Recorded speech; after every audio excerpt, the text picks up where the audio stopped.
Welcome back to my channel, Edeline Official. Ayan.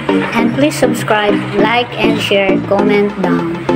Dahil sa sobrang init, guys. Ayan, gusto ng doggy na magpainit. Ayan. Ano na ngayon, it's already 1:30 PM. Pero mainit pa din. Ay, mainit, no? Ang ginaw. Ayan, nandyan siya, namasyal-masyal siya sa mga halaman. Mainit kasi dyan, kaya nandyan siya, nagpapainit siya. Kahit pala, they felt very cold kahit aso. Ayan, kahit dog pala na, ayan ang aking munting halamanan. Ayan. O, diba yan siya? Nagpapainit siya, guys. Ayan. Ayan, at kung nagustuhan nyo pa ang content ko, ayan, comment down.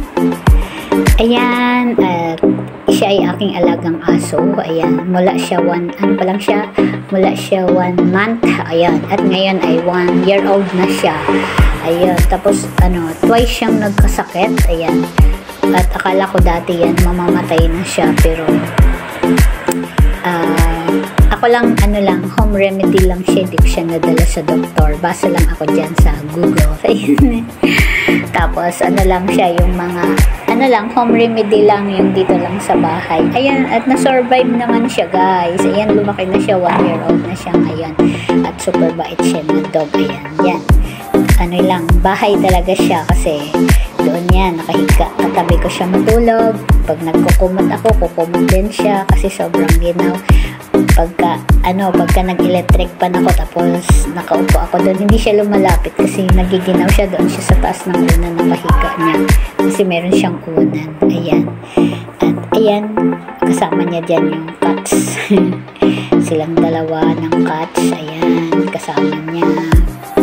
Ayan ang kasama niyang lagi niyang binibisita. Pero yun kasi malikot yung cats kaya nakakulong. The reason why they are in the cage, ayan, because they are very sobrang likod, maakyat. Naku, nabasag na mga thermos ko niyan. Ilang thermos na nabasag, mga baso. Kasi nilalaglag nila doon sa lababo. Akyat sila ng akyat doon sa lababo maghabulan. Ayan, kaya kulong na lang sila para iwas mga basag.